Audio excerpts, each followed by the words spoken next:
देखो, अरे शांत हो जाओ। मॉडर्न फिजिक्स, इसमें क्या क्या पढ़ना है? इसमें पहला चीज पढ़ना है एटॉमिक स्ट्रक्चर।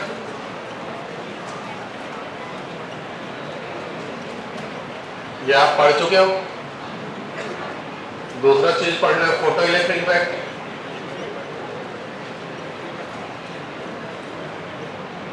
ये भी आप पढ़ चुके हो। तीसरा चीज पढ़ना है dual nature, D Broglie equation. ये भी आप पढ़ चुके हो। फिर पढ़ना है न्यूक्लियर फिजिक्स। पढ़ चुके हो? लेकर पढ़े। ये पढ़ना बाकी है जो हम पढ़ाएंगे। एक है एक्सरे। ये सिलेबस में जेईई मेन के नहीं है। जेईई मेन सिलेबस में नहीं है, तो अभी नहीं पढ़ाएंगे, बाद में पढ़ाएंगे। एक बच्चा सेमीकंडक्टर, ठीक है। तो कुल मिलाकर के यही पढ़ाना है हमको। ये भी न्यूक्लियर फिजिक्स आप पढ़ ही चुके। केमिकल काइनेटिक्स पढ़े?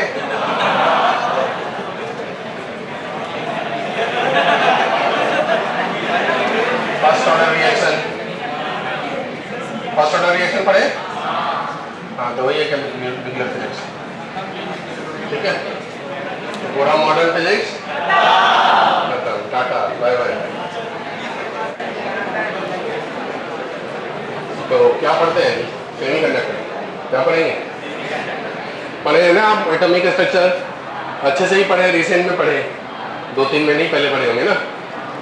एटॉमिक स्ट्रक्चर पढ़े, एटॉमिक केमिस्ट्री में एटॉमिक स्ट्रक्चर ही पढ़ेंगे, उसी में सब कुछ होगा। डुअल नेचर भी, फोटो इलेक्ट्रिक इफेक्ट भी, de Broglie equation, Einstein equations, Planck's quantum theory, सब पढ़े? हाँ कि नहीं? हाँ पढ़े। तो सच में हो गया ना खत्म।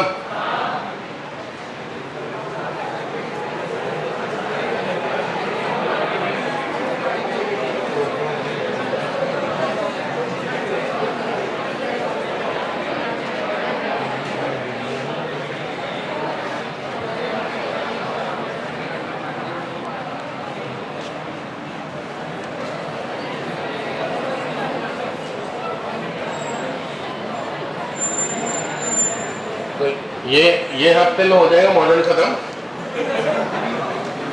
अगले हफ्ते में ऑप्टिक्स, नेक्स्ट वीक में थर्मल, और उसके अगले वीक में फ्लूइड मैकेनिक्स, इलास्टिसिटी। आप बताओ मुझे कि एटॉमिक पढ़ाने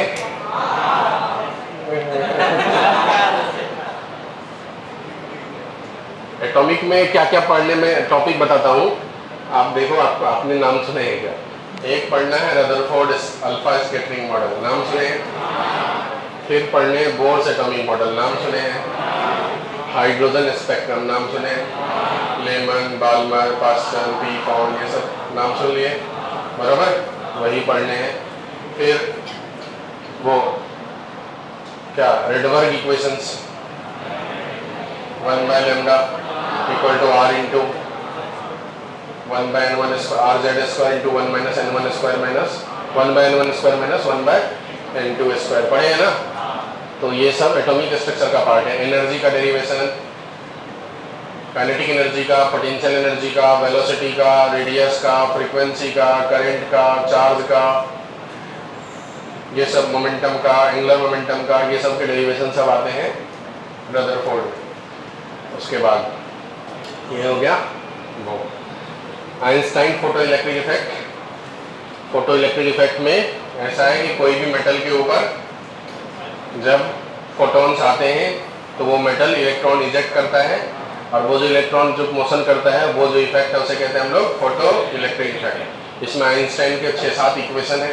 एक्चुअली में एक ही इक्वेशन है जो कंजर्वेशन ऑफ एनर्जी का इक्वेशन है। जितनी एनर्जी आया उसमें से कुछ एब्जॉर्ब हो जाता है, जैसे वर्क फंक्शन कहते हैं, और रिमेनिंग जो है काइनेटिक एनर्जी में कन्वर्ट हो जाता है। उसी को लिखने के 9 तरीके होते हैं, ठीक है। मतलब उसी सेम इक्वेशन को लिखने के 9 तरीके एनर्जी कंजर्वेशन पे ही बेस्ड है। कभी उसको स्पीड के टर्म में लिखते हैं, कभी उसको काइनेटिक एनर्जी के टर्म में लिखते हैं, कभी उसको स्टॉपिंग वोल्टेज के टर्म में लिखते हैं। लिखे होंगे ना आप ये सब, बराबर? ठीक है। फिर उससे रिलेटेड ग्राफ होता है, सेचुरेशन करंट का एक ग्राफ होता है, अलग अलग फ्रीक्वेंसी पे ग्राफ होते हैं। आपको याद आ रहा है कुछ? नहीं। चलो ठीक है, याद कर लेगा। फिर है डुअल नेचर। डुअल नेचर में डी ब्रॉगली इक्वेशंस, मतलब wavelength inversely proportional to momentum, matter wave के लिए जो इक्वेशंस है वो, ठीक है।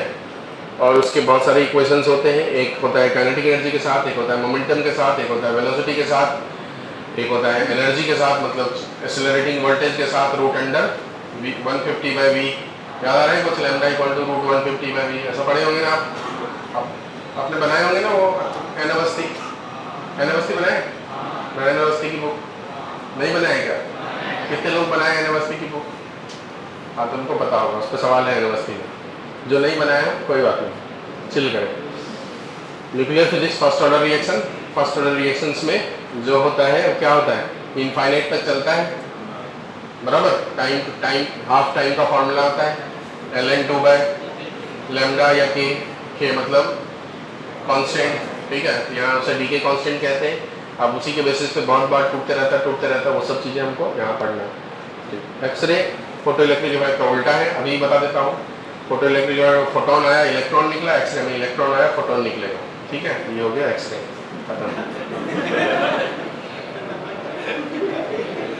बताओ क्या करना है फिर? पूरा बनाने? फिर तो केमिस्ट्री में क्यों पढ़ाए? चलो लिखते हैं, एक एक करके पढ़ लेते हैं शॉर्ट में, एकदम शॉर्ट में। पहला लिखो atomic structure, headline atomic structure. मैं एकदम शॉर्ट में पढ़ा दूंगा, आपके पास नोट्स होगा, मैं नोट्स भी अवेलेबल करा दूंगा मॉडर्न फिजिक्स का, आज से कल तक, आज ही अवेलेबल करा दूंगा।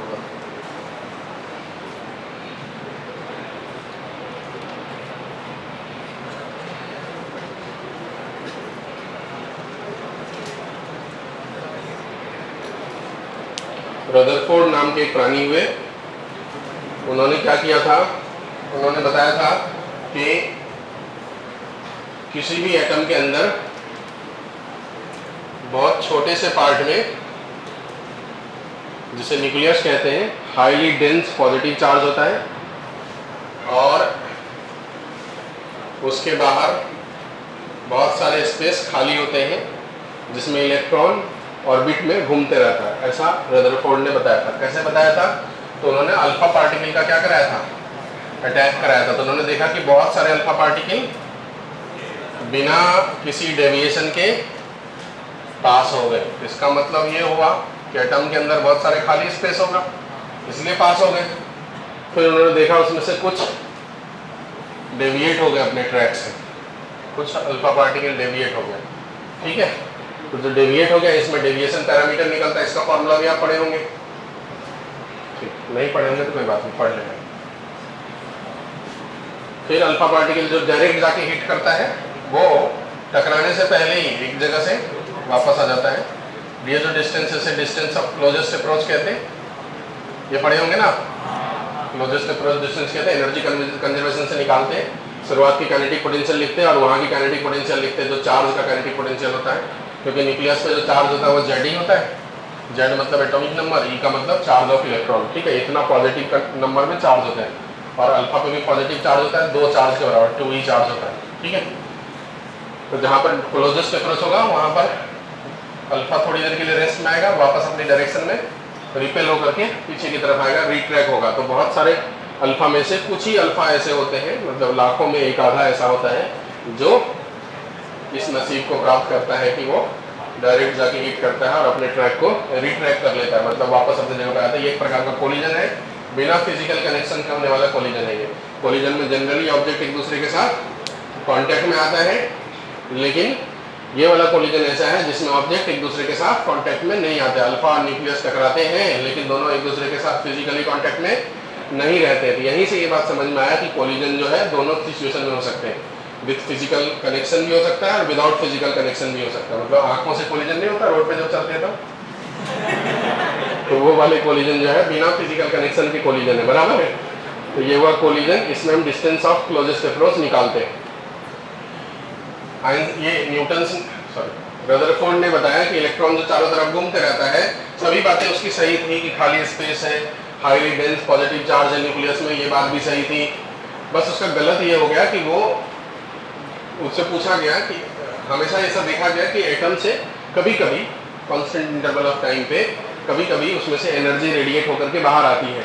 तो न्यूटन से उससे पूछा गया, रदरफोर्ड से पूछा गया कि ये एनर्जी कब बाहर आती है, क्यों बाहर आती है। तो उन्होंने बताया कि एक्चुअली में कैसा होता है कि इलेक्ट्रॉन जो घूम रहा है बहुत स्पीड में घूम रहा है, और जो भी पार्टिकल बहुत स्पीड में घूमते हैं वो धीरे धीरे इलेक्ट्रोमैग्नेटिक रेडिएशंस करते हैं। तो इलेक्ट्रॉन इलेक्ट्रोमैग्नेटिक रेडिएशंस करता है, इस वजह से वो रेडिएशंस बाहर की तरफ हमको दिखता है। ऐसा किसने बताया? रदरफोर्ड ने बताया। बट यही एक्सप्लेनेशन उनकी गलत हो गई, क्योंकि अगर ऐसा होगा, इलेक्ट्रॉन घूम रहा है और वो अगर अपनी एनर्जी को इलेक्ट्रोमैग्नेटिक फॉर्म में, ओ हेलो देखो कितना याराना लग रहा है, कैसे बातें कर रहे हैं, इधर ध्यान दो, चोच में चोच मत मिलाओ। तो जो इलेक्ट्रॉन घूम रहे हैं चारों तरफ, वो अगर अपनी इलेक्ट्रोमैग्नेटिक फॉर्म, इलेक्ट्रोमैग्नेटिक वेव के फॉर्म में एनर्जी को रेडिएट करेगा तो धीरे धीरे इलेक्ट्रॉन की एनर्जी क्या होगी? कम होगी कि ज़्यादा? कम होगी। तो ऐसा होते होते होते वो न्यूक्लियस में जाकर क्या होगा? जैसे एनर्जी कम होगी तो रेडियस भी छोटी होगी, पास में घूमेंगे क्योंकि स्पीड कम होगी, फिर ऐसे घूमते घूमते घूमते घूमते घूमते घूमते कहाँ जाके टकरा जाएगा? रेडियस में टकरा जाएगा। तो जैसे इलेक्ट्रॉन रेडियस, जो इलेक्ट्रॉन है सॉरी न्यूक्लियस में टकरा जाएगा तो एटम खत्म हो जाएंगे। तो इसका मतलब अगर रदरफोर्ड का एक्सप्लेनेशन सही होता तो एटम एग्जिस्ट नहीं करते, फिर ना आप होते ना हम होते। ठीक है, अंदर चोच में चोच मिलता, बराबर, कोई कहीं नहीं होता, कुछ एग्जिस्ट ही नहीं करता, लेकिन ऐसा होता नहीं है। तो रदरफोर्ड ने इस चीज़ को एक्सप्लेन नहीं कर पाया कि एनर्जी का रेडिएशन क्यों होता है। तो इस बात को एक्सप्लेन करने फिर बाद में आया कौन? बोर्स। तो बोर्स ने फिर पूरी चीज़ों को वैसे ही बताया कि न्यूक्लियस में पॉजिटिव चार्ज होते हैं, हाईली कंसंट्रेटेड पार्ट है, उसके चारों तरफ इलेक्ट्रॉन घूमते हैं, इलेक्ट्रॉन सर्कुलर ऑर्बिट में घूमते हैं, सब बात उन्होंने बताया। उन्होंने बताया कि इलेक्ट्रॉन की एंगुलर मोमेंटम कंजर्व होती है, NH/2π होती है। उन्होंने एनर्जी, काइनेटिक एनर्जी का डेरिवेशन बताया, वेलोसिटी का डेरिवेशन बताया, उसके बाद मोमेंटम का डेरिवेशन बताया, सभी प्रकार के डेरिवेशन उन्होंने निकाल के दिए। ठीक है, उन्होंने बताया कि जो इलेक्ट्रॉन एनर्जी होती है जो एटम से निकलती है, तो वो तब निकलती है जब इलेक्ट्रॉन अपना ऑर्बिट चेंज करे। जब हायर ऑर्बिट से लोअर ऑर्बिट में इलेक्ट्रॉन जंप लगाता है तो उस प्रोसेस में एनर्जी का रेडिएशन होता है, ऐसा उन्होंने बताया। और उल्टा भी हो सकता है, जब एनर्जी मतलब इलेक्ट्रॉन लोअर ऑर्बिट से हायर ऑर्बिट में जाते हैं तो एनर्जी को एटम एब्जॉर्ब भी करता है। तो ऐसा उन्होंने बताया। ये बात बिल्कुल सही निकला कि हाँ, प्रोसेस लगभग ऐसा ही होता है। लेकिन जो बातें गलत हुई वो ये हुई, दो चीज़ें, एक कि जो पाथ होते हैं वो इलिप्टिकल होते हैं, पर उन्होंने सारा डेरिवेशन सर्कुलर मान के करे थे। ठीक है, पहला बात तो ये गलत हो गया बोर्स का। दूसरी बात है बोर्स का जो गलत हुआ वो ये है कि बोर्स ने जो भी डेरिवेशन किया वो सिर्फ और सिर्फ हाइड्रोजन या हाइड्रोजन लाइक आयंस के लिए किया, तो दूसरे जगह वो वैलिड नहीं हो पाया। मतलब वहाँ पर स्क्रीनिंग इफेक्ट जो है पिक्चर में आ जाता है और फिर वो डेरिवेशन वैलिड नहीं होता। तो ये दो जगह जो है बोर्स का क्या हुआ? फेलियर हुआ एक प्रकार से, बराबर। तो उसके बाद इस बात को समझाने के लिए जो आए, उसका नाम क्या है बताओ? इस बात को फिर समझाने के लिए कौन आए?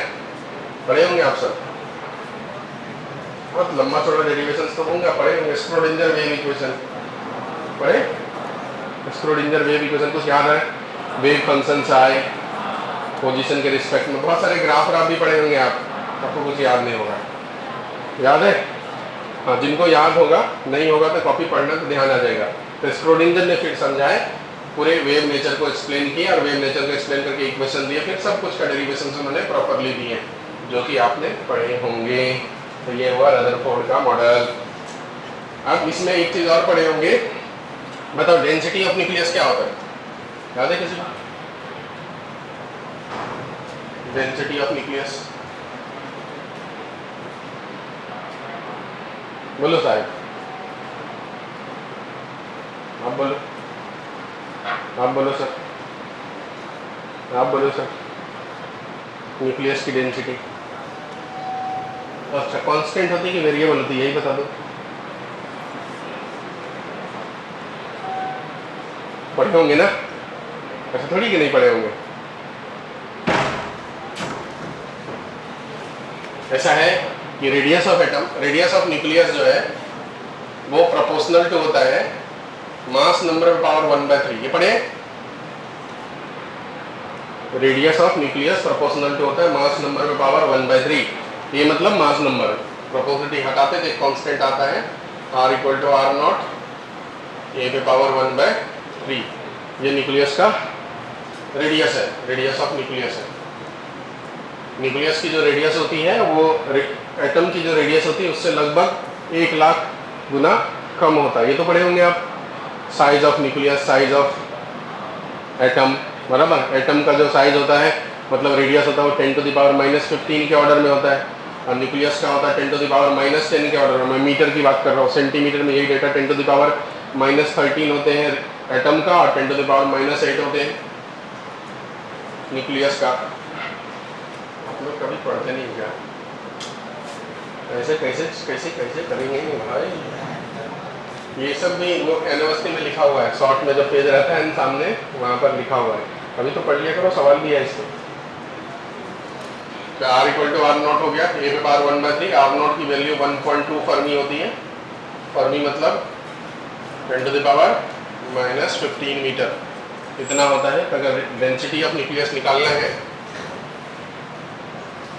किसी भी न्यूक्लियस की डेंसिटी निकालनी है, तो डेंसिटी मतलब मास डेंसिटी, मास बाय क्या आ जाएगा बताओ? वॉल्यूम। डेंसिटी मतलब मास बाय वॉल्यूम। तो मास कितना होगा? तो कितना प्रोटॉन है, कितना न्यूट्रॉन है, उसमें मास ऑफ 1 प्रोटॉन या न्यूट्रॉन मल्टीप्लाई करते हैं। तो जो कितना प्रोटॉन या कितना न्यूट्रॉन है वो मास नंबर के बराबर होगा, प्रोटॉन न्यूट्रॉन मिला करके, बराबर। तो जो मास होंगे टोटल मास, जैसे कि मान लो कि फॉर एग्जांपल मैंने बात कर रहा हूँ कार्बन का, तो कार्बन की अगर मैं बात कर रहा हूँ, कार्बन की एटॉमिक नंबर 6 होती है, मास नंबर 12 होती है। इसमें प्रोटॉन के नंबर कितने? 6। न्यूट्रॉन के नंबर कितने? 6। तो न्यूक्लियस में प्रोटॉन और न्यूट्रॉन ही होते हैं। इलेक्ट्रॉन भी 6 है, पर इलेक्ट्रॉन तो न्यूक्लियस में होते नहीं। न्यूक्लियस में कौन होते? प्रोटॉन और न्यूट्रॉन होते। तो हमको प्रोटॉन और न्यूट्रॉन के मास को लिखना है, तो हम क्या करेंगे? 6 times of mass of proton plus 6 times of mass of neutron. आपको पता है प्रोटॉन न्यूट्रॉन का मास लगभग बराबर होता है, तो हम इसे 12 times of mass of proton या मास ऑफ न्यूट्रॉन लिख सकते हैं। तो डायरेक्ट वही लिखता है, 12 मतलब mass number, A into mass number into mass of proton, mass of proton, A into mass of proton, mass number into mass of proton, बराबर, डिवाइड बाय वॉल्यूम। वॉल्यूम मतलब 4/3। स्फीयर होगा, न्यूक्लियस का size कैसा होता है? Spherical. तो 4/3 पाई are cube. Are cube बोले तो इसका क्यूब, इसका क्यूब करेंगे तो कितना आएगा बताओ? आर नॉट का क्यूब इंटू फिर से मास नंबर, ये मास नंबर और ये मास नंबर कैंसिल हो गया, तो ये हो गया ऊपर में चला गया 3 इंटू मास ऑफ प्रोटॉन या mass of neutron by 4 pi R naught का क्यूब। अब देखो ये डेटा कांस्टेंट है, इसमें से कुछ भी वेरिएबल नहीं है। मास ऑफ प्रोटॉन भी नहीं बदलेगा, आर नॉट भी नहीं बदलेगा, 3, 4, पाई कुछ नहीं बदलेगा। तो डेंसिटी ऑफ न्यूक्लियस कांस्टेंट होती है, चाहे वो किसी की भी डेंसिटी हो, हाइड्रोजन एटम की डेंसिटी हो या फिर यूरेनियम एटम की डेंसिटी हो, सभी का न्यूक्लियस की डेंसिटी सेम होती है। कितना होगा अगर उस डेटा को निकालेंगे अपन? 3 into mass of proton 1.67 10 to the power -27 kg। पता है आपको ये बातें? 1.67 10 to the power -27 kg by 4, pi की वैल्यू 3.14 इंटू आर नॉट मतलब 1.2 का क्यूब, तो 1.2 इंटू 1.2 इंटू 1.2 क्यूब बोले तो 10 टू द पावर -45। ठीक है, अब इसे सॉल्व करेंगे अपन। तो देखो 3 इंटू 1.67 बाय 4 इंटू 3.14 इंटू इसको 12 into 1.44 into 1.2 10 to the power ऊपर चला गया तो कितना? -45 ऊपर गया और -27 है ऊपर में, कितना बचेगा बताओ? प्लस में कितना बचेगा? 45 और 18 बचेंगे ना। ठीक है, तो मैं एक काम करता हूँ, इसे 17 ले लेता हूँ और इंटू 10 कर लेता हूँ, बराबर। तो ये जगह 16.7, इससे इसको मल्टीप्लाई कर देता हूँ, डिवाइड कर देता हूँ, समझो लगभग 4 के आसपास हो जाएगा। ये भी लगभग कैंसिल, बराबर। ये 1.44 इंटू 1.2 करेंगे तो कितना आ जाएगा? लगभग 2.8 या 2.9 ऊपर में, बराबर। ऐसा ही कुछ होगा ना? ऐसा कुछ होगा कि नहीं होगा? एग्जैक्ट कैलकुलेशन कर लेता हूँ उनको।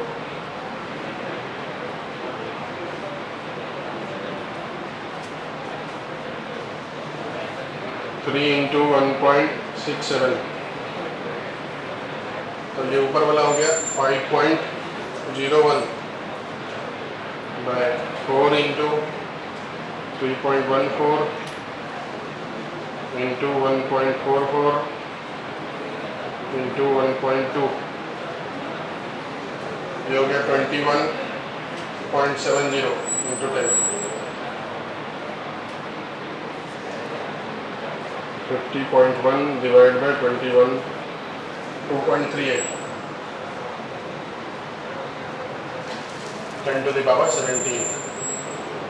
तो एक्चुअली में बुक्स वगैरह में सिर्फ 2.3 लिखा हुआ है, 2.3 10 to the power 17। ये हो गया डेंसिटी ऑफ न्यूक्लियस, जो कि हमेशा कांस्टेंट रहेगा किसी भी न्यूक्लियस का डेंसिटी हो। ठीक है, तो लिखो पहले क्या लिखोगे, पहले लिख लो radius and density of nucleus, ऐसा। और पहले ये सब बातें लिख देंगे। Metre 10 to the power minus 13 centimetre, size of nucleus 10 to the power minus 10 metre या 10 to the power minus 8 centimetre. लिखा होगा, नहीं लिखा होगा तो लिख देना।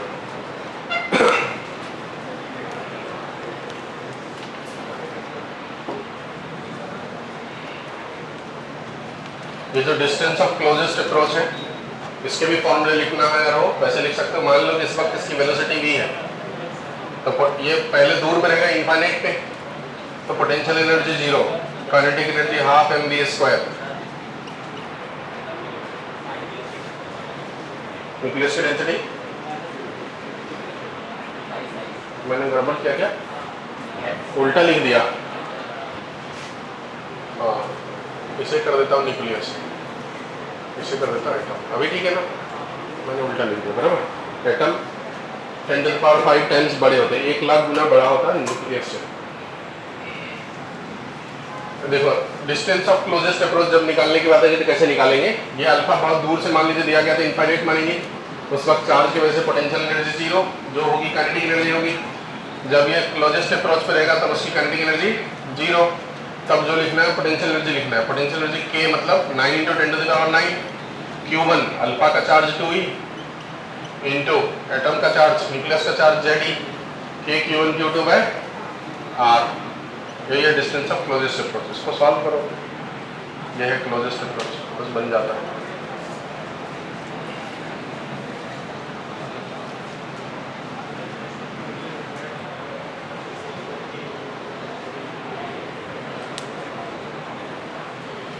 रदरफोर्ड ने जो बोला था वो सब बात लिखाने की जरूरत है, लिखा होगा ना आपके पास, देखो तो पोस्टुलेट लिखा होगा, उसके बारे में बताया होगा कि ऐसे ऐसे ऐसे ऐसे बात है। ठीक है, फेल क्यों हुआ ये भी बात लिखा हुआ है। चलो लिखे फिर बोर्स एटॉमिक मॉडल, ये भी लिखा हुआ है, मैं समझा रहा हूँ बस।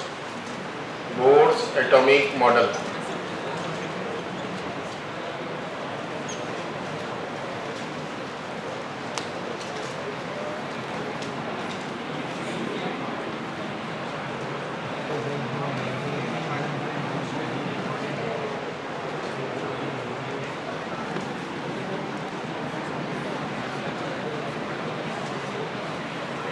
बोर्स ने क्या बताया कि एटम के हाईली कंसंट्रेटेड पार्ट को न्यूक्लियस कहते हैं, इसमें पॉजिटिव चार्ज होता है, इसमें प्रोटॉन और न्यूट्रॉन होते हैं, इसके बाहर इलेक्ट्रॉन किसमें घूमते रहता है, ऑर्बिट में घूमते रहता है। तो जो न्यूक्लियस में उस पर चार्ज Ze, इसके बाहर इलेक्ट्रॉन घूमते रहता है, ये हुआ उसकी रेडियस।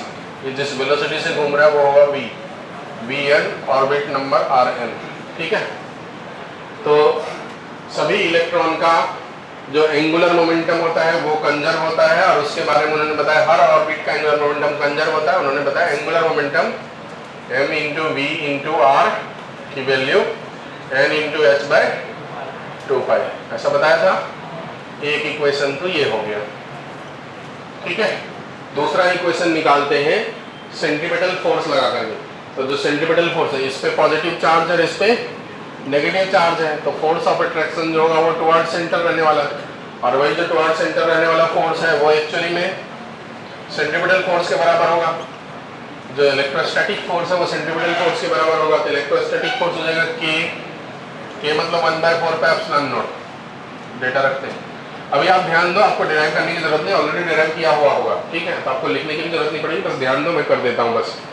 तो 1/4 पाई एप्सिलॉन नॉट इंटू जो चार्ज होगा वो Q1 Q2, तो ZE हो गया Q1, Q2 हो गया E/r², रेडियस का square equal two centimetre force m into Vn का स्क्वायर बाय Rn, mv²/r बराबर।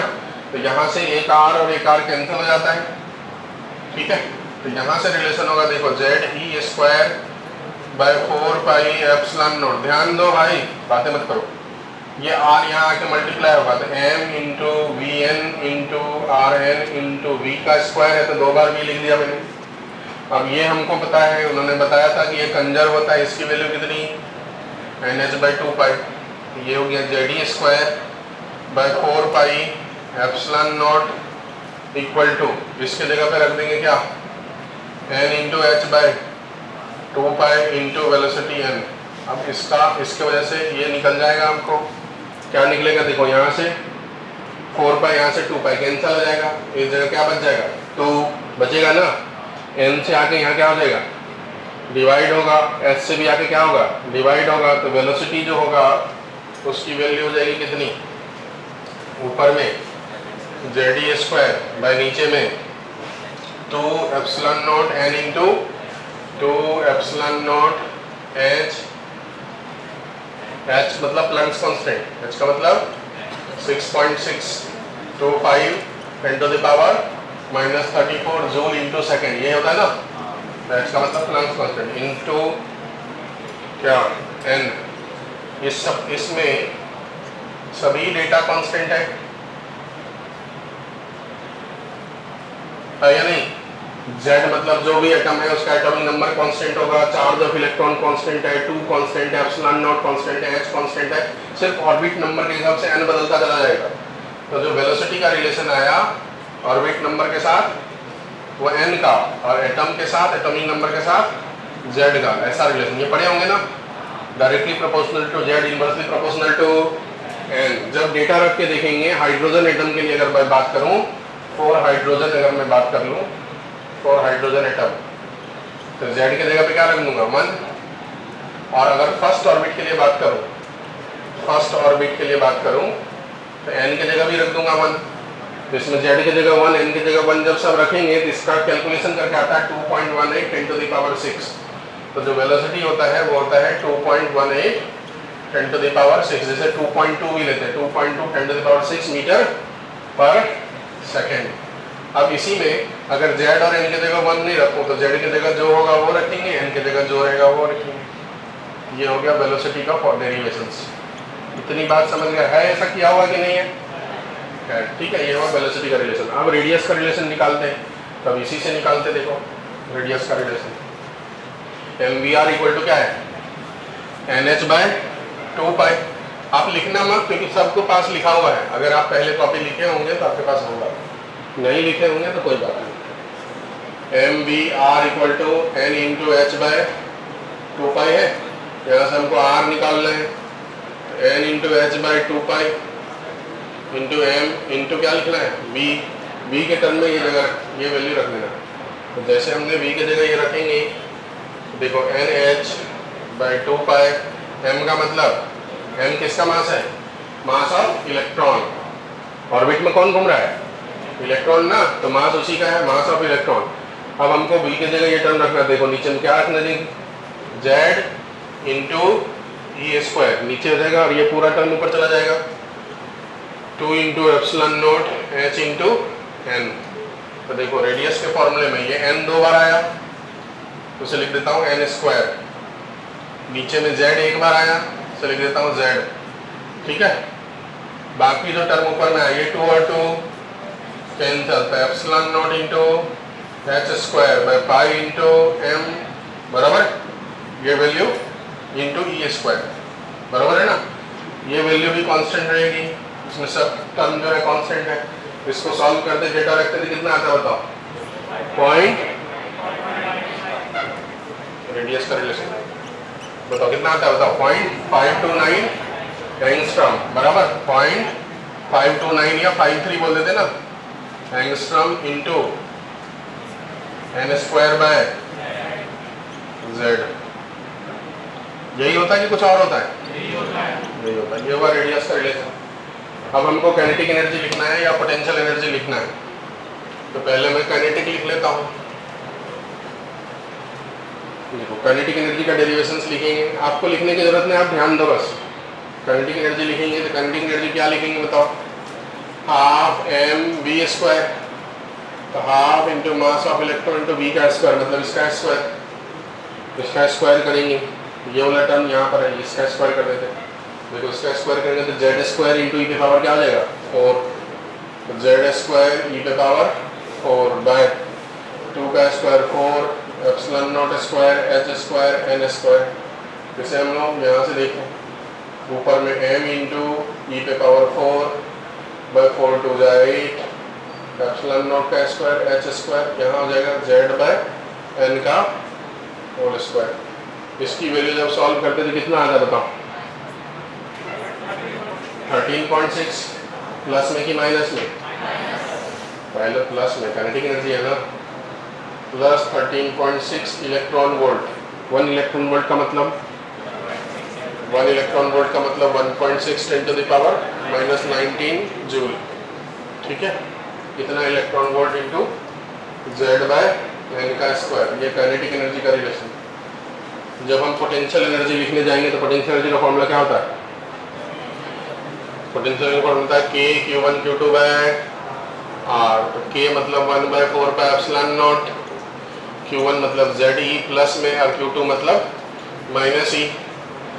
आपको मैंने पहले बताया था इलेक्ट्रोस्टैट में जब पोटेंशियल और पोटेंशियल एनर्जी का कैलकुलेशन करते हैं तो चार्ज को विद साइन रखते हैं, तो इसलिए एक हो गया प्लस और एक हो गया माइनस बाय आर। आर की जगह पे ये जो डेरिवेशंस है वो लिखेंगे, ये लिखेंगे तो देखो क्या हो जाएगा, नीचे में epsilon naught into H square into N square, जो टर्म है नीचे में वो क्या हो गया, पाई में एम और ई पे पावर 4 ऊपर चला जाएगा, पाई एम ई पे पावर 4 बराबर,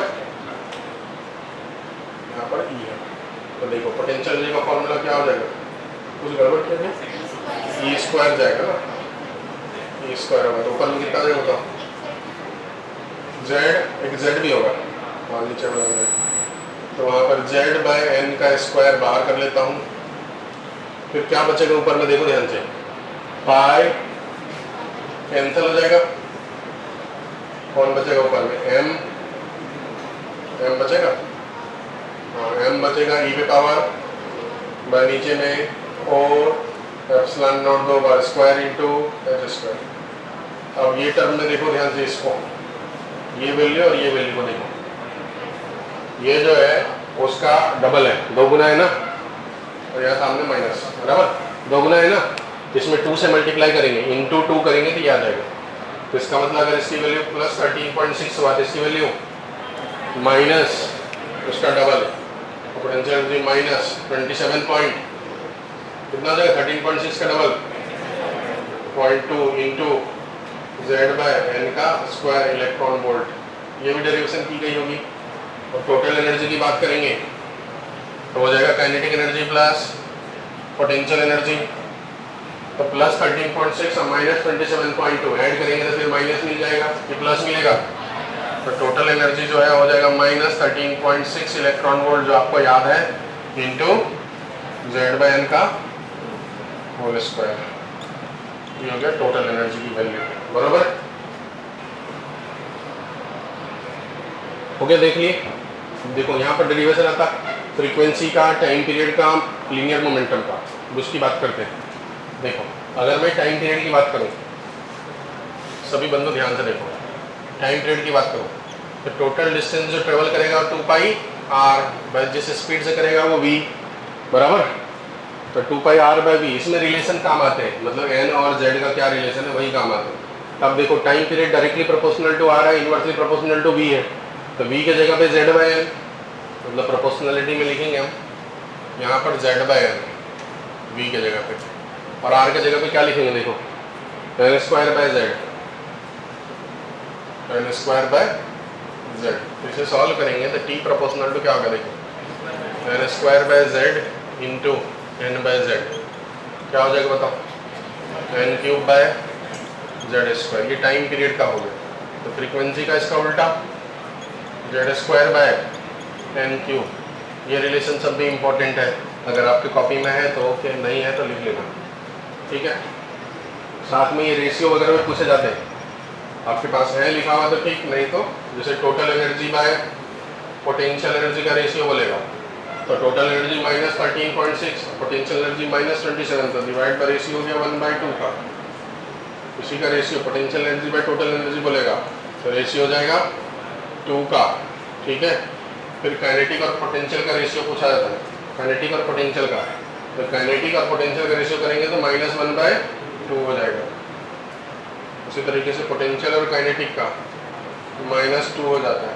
फिर टोटल एनर्जी और काइनेटिक एनर्जी का पूछा जाता है तो दोनों का रेशियो सेम है डेटा, तो -1 रिलेशन पूछा जाएगा। तो आपको ध्यान रखना है कि काइनेटिक एनर्जी को 2 बार मल्टीप्लाई करेंगे और पोटेंशियल एनर्जी को ऐड करेंगे तो 0 हो जाएगा। 2 टाइम्स ऑफ काइनेटिक एनर्जी, ये सब बात पूछी जाती है, plus potential energy equal to 0, ठीक है। उसी तरीके से जो पोटेंशियल एनर्जी उसकी जगह टोटल एनर्जी भी हो सकती है, तो 2 times of kinetic energy plus total energy equal to 0। ये सब रिलेशन आपको ऑप्शन वगैरह में दिखेगा, तो तब आप ऐसा नहीं कि नहीं बन रहा है, नहीं पढ़े ऐसा कुछ। क्या बोल रहे हैं, सेम रहेगा ना, kinetic energy plus total energy equal to 0, बराबर। तो ये सब टाइप के रिलेशन अगर पूछेंगे तो आपको पता होना चाहिए, अगर है तो ओके, नहीं है तो ये सब लिख देना। लीनियर मोमेंटम की बात करते हैं। लीनियर मोमेंटम P, इसका फॉर्मूला होता है m इंटू v। तो रिलेशन जो वेलोसिटी का है वही रिलेशन लीनियर मोमेंटम का होगा, मतलब प्रोपोर्शनल टू क्या हो गया, z बाय m।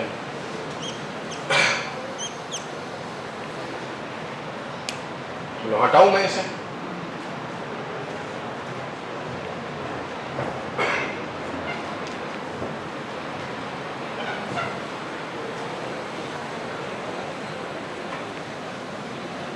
ये हो गया बोर्स एटॉमिक मॉडल।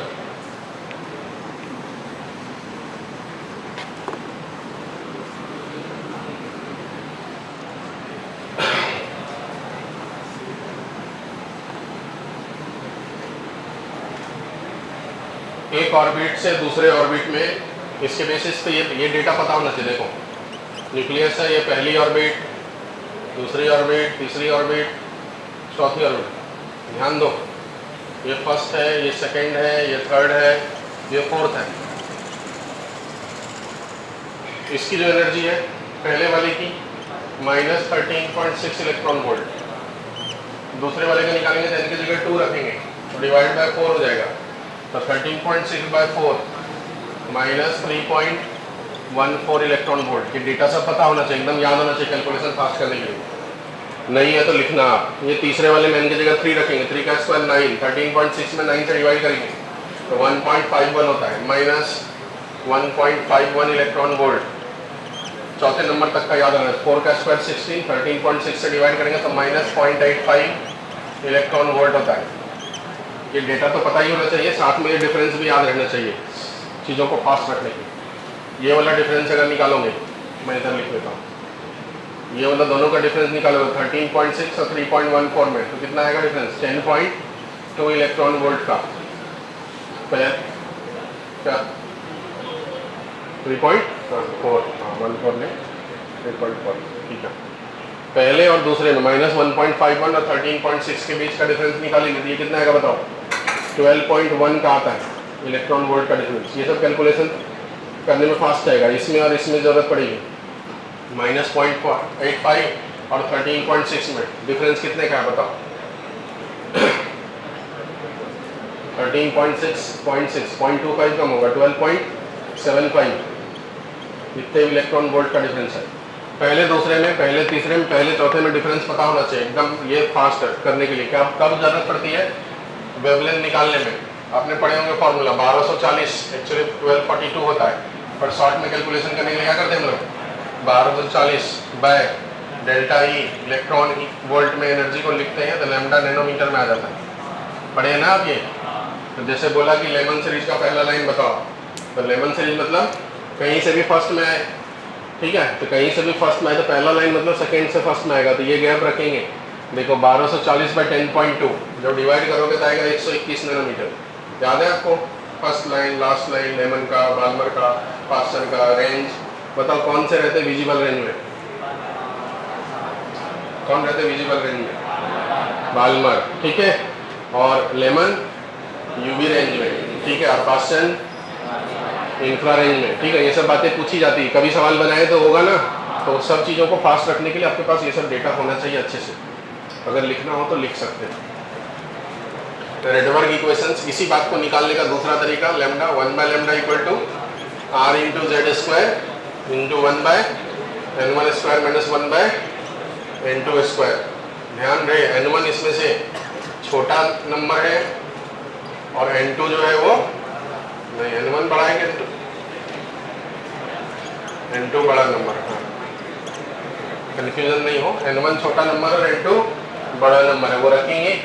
ये जो r है उसकी वैल्यू कांस्टेंट होती है, रेडबर्ग कांस्टेंट कितनी होती है बताओ? 1.07 इंटू 10 टू द पावर -7 होती है ना, -7 सेंटीमीटर में होता है ये, सेंटीमीटर इनवर्स, ठीक है? बराबर है? देखो लिखा होगा 1.9 लिखा है, नहीं 1.9 लिखा, 0.9 हो सकता है। हाँ, किसी जगह में 0.7 है, किसी जगह 0.9 है। 10 टू द पावर प्लस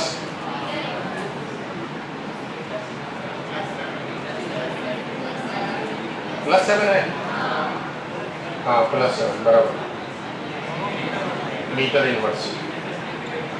ये हुआ रेडबर्ग इक्वेशन। इससे हम लोग निकाल सकते हैं कहीं से भी कहीं पर आएगा तो उसका वेवलेंथ। अब सीरीज होती है लेमन बार्मर पास्टन।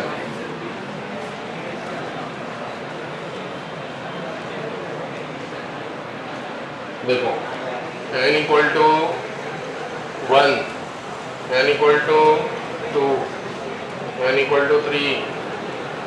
बातें मत करो ना, आप बातें करोगे तो फिर मैं ये सब भी नहीं बताऊंगा। मैं बता इसलिए रहा हूँ ताकि आपको लर्न रहे, मतलब आपको एक बार रिकॉल हो जाए, लिखा हुआ है आपके पास तो लिखना ना पड़े।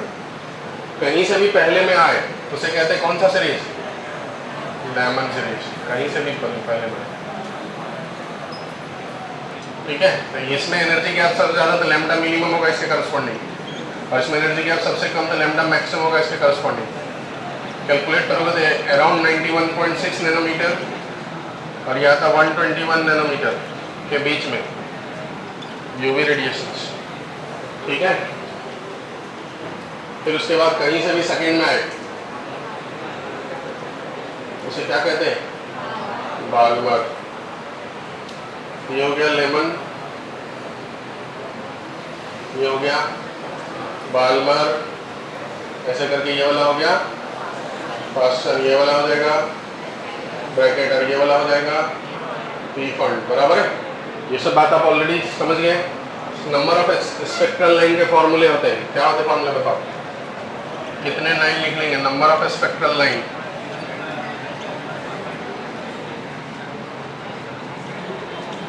क्या है फॉर्मूला बताओ? n, हाँ delta n plus 1 by delta n plus 1 by 2, ठीक है? तो जब कहीं से भी पहले में आए तो आंसर हो जाता है n इंटू n प्लस 1 की n माइनस 1 प्लस 1 की माइनस 1 बाय 2, ठीक है? और कहीं से भी ऐसा है तो n2 minus n1, delta n मतलब ये, और दूसरा n2 minus n1 plus 1 by 2, ठीक है? तो आप उसको ऐसे याद रख लो, चलता है। ये हुआ नंबर ऑफ स्पेक्ट्रल लाइन। एक बार देख लो बढ़िया से।